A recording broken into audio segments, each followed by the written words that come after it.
और जाता है। तो उसी तरह से कुछ अदृश्य शक्तियाँ ऐसी होती हैं, अदृश्य शक्तियाँ ऐसी होती हैं जो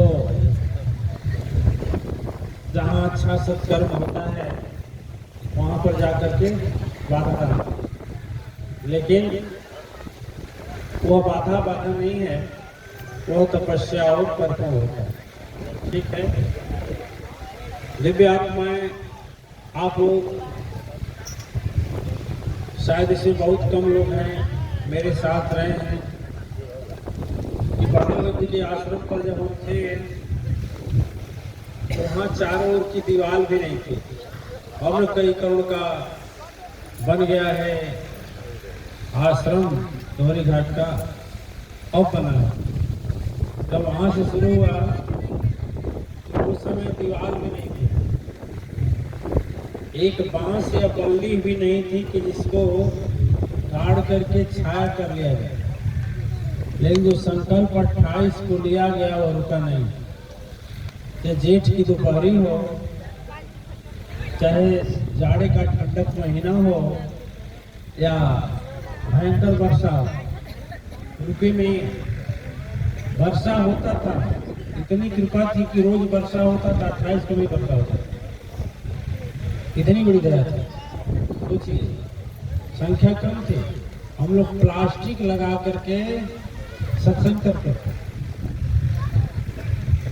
और वो भी प्लास्टिक ऐसा था, इतना ज्यादा प्लास्टिक भी नहीं था, उसके नीचे सब लोग आ सकते। तो आचार्य के लोग एक व्यवस्था बनाते थे कि चलिए सब लोग छाया में नहीं, लेकिन गुरुजी को छाया कर दिया जाए। तो छोटा सा बरसाती का टुकड़ा रहता था, तो उसको चारों कोनों को चार आचार्य जी लोग पकड़ते थे।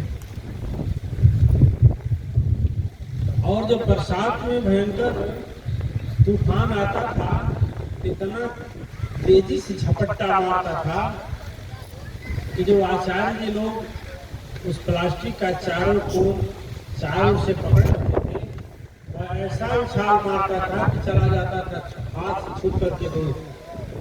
यानी हम भी भीजने से नहीं बचते थे। लेकिन दिव्य आत्माएं ऐसे हालत में भी हम लोगों ने अपने तपस्या और संकल्प को नहीं छोड़ा। उस समय इतना तिरस्कार मिलता था समाज से, यह ज्ञानी और अभिमानी और कृषि डाहे तीन लोग पीछा करते हैं। और मैं आप लोगों से कहूंगा कि आप भी सत्कर्म पर जब आगे कदम बढ़ाएंगे तो यही तीन आपको बाधक होंगे। आपको सत्य पथ पर चलने नहीं देंगे। अज्ञानी, अभिमानी और डाहे जो आपसे जलेंगे वो भी नहीं आगे बढ़ने देना चाहेंगे, अभिमानी रहेंगे वो भी नहीं बढ़ने देना चाहेंगे, और अज्ञानी रहेंगे वो भी नहीं बढ़ने देना चाहेंगे। लेकिन जो तीनों का प्रभाव नहीं करता है वही कुछ पाता है, और कुछ नहीं। यानी सदगुरु के साथ लग गया तो सब कुछ पाता है, कुछ बाकी नहीं रहता। भूल यही होती है जब सांसारिक बाधाओं से हम टूट जाते हैं, उससे मन हमारा जलाने में भर जाता है कि छोड़ क्या फायदा होता है। वह किसी और का नहीं होता है, न माया और का न राम और का। तो मत में दोनों में माया मिला, माया मिली न राम। अब माया तो कभी नहीं मिलती, जब झूठे हैं तो मिलेगी। ये बताइए, परछाई पकड़ सकते हैं? चाहे वो सूरज की कायन हो, चंद्रमा की ही कायन हो, सूरज की परछाई लोग देखते हैं, थाली में जल रख देंगे और सूरज की परछाई आ जाएगी, लेकिन वो भी आपके हाथ में आने वाला नहीं है। वही तरह से दिव्य आत्मा संसार की माया है, देखने में सच्चाई लगता है लेकिन सच्चाई में आपका नहीं। अरे वो तो तब अखरता है ना, तब खलता है, तब पछतावा होता है, तब आंसू गिरता है कि जिसके लिए हम धर्म छोड़ा, सत्य छोड़ा, सदगुरु को छोड़ा, और वही आपको छोड़ने लगते हैं। और जब आपको छोड़ने लगते हैं तब सदगुरु की वाणी याद आती है। तो जितना समय दिव्यात्माएं हम अपने लिए बिताते हैं वही सच्ची कमाई होती है, और जितना समय हम संसार के लिए देते हैं वह माया की कमाई होती है। अब तो माया में भी कई विभाग बट गया है, कई भाग बट गए, कई हिस्सा। माया में झूठा खेल नकारात्मक शक्तियां भी खेलती हैं आपके साथ, ठीक है। ये भूत प्रेत बाधा वाले जो गांव गांव घूम करके अच्छा ढोंग ढकोसला पाखंड फैला करके लोगों को ठगने का काम करते हैं, सबको भरमा करके और उल्लू सीधा करते हैं, और सीधा साधा आदमी हृदय का शुद्ध आदमी लोगों के जाल में फंस करके और वही को धर्म समझ लेता है। वह विश्वास कर लेता है कि वही सर्वोपरि है और वही यदि दूर हो जाएगा तो हम खुशी हो जाएंगे। और आप लोग इतने लोग बैठे हैं, ये बताइए जो सत्य को छोड़ करके असत्य में लगेगा, माँ को छोड़ करके माया में लगेगा, धर्म को छोड़कर अधर्म में लगेगा, पुण्य को छोड़ करके पाप में लगेगा, वो कभी सही होगा? और ऐसा गुरु जो स्वयं ज्ञान नहीं है और दूसरे को ज्ञान देने जाएगा तो वह कभी सफल होगा? कितने लोग जो तंत्र मंत्र का चक्कर करते हैं, घर में बहुत प्रेम बाधा आज की बात करते हैं, और वह अपनी रक्षा के लिए एक ढोंगी के कहने पर बेजुबान जीव की हत्या कर देता है।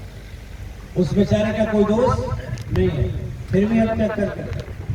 एक माया वो भी है, और वो माया में जो फंस गया दिव्यात्माएं वह कभी उद्धार उसका नहीं होता है। इसलिए सजग रहिएगा उन सब ढोंगियों से, पाखंडियों से, चापलूसों से, ठीक। प्राय हमारी मानसिकता ऐसी बन गई है कि कोई तकलीफ हुआ और दुख नहीं गया तो हम मान लेते हैं कि हमें वही चक्कर है।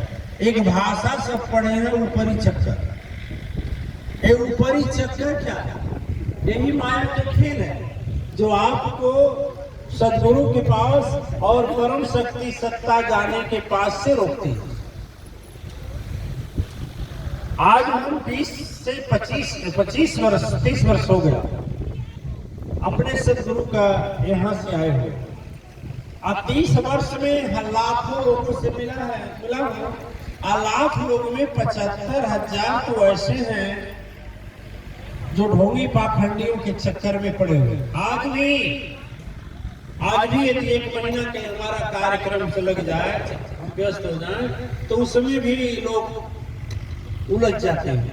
और मैं कहता हूं कि ऐसा विश्वास रख करके जीवन चलाओगे तो फिर तेरा उद्धार कैसे होगा? कि भूत प्रेत पूजने वाले बहुत सागर से पार कर सकते हैं, बहुत प्रेत के चक्कर में, ग्रह आदि के चक्कर में डालने वाले कभी आपको मुक्ति दे सकते हैं, कभी सुख दे सकते हैं, कभी शांति दे सकते हैं। विचार करिए और गहराई से विचार करिए। जब तक अपने मन की दृढ़ता को मजबूत नहीं करेंगे दिव्य आत्माएं, तब तक यह माया खेल रचाती रहेगी, माया खेल रचाती रहेगी। और क्या, अब तो धर्म के धंधे बन गए, धर्म के धंधे बन गए। एक छोटे से घर में किसी से पूजा कराएंगे तो पूछेंगे 100 रुपया वाला कथा सुनबो, 11 रुपये वाला, 21 रुपये वाला, कि 51 रुपये वाला, कि 121 रुपये वाला, कि 501 रुपये वाला, कि 1001 रुपये वाला, 5001 वाला।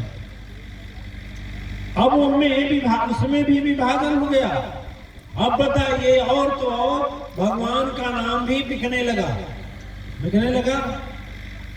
बड़े बड़े बाबा जी लोग कहीं यदि जाते हैं सत्संग करने के लिए तो उनका भी डिमांड होता है। कुछ लोग हैं ऐसे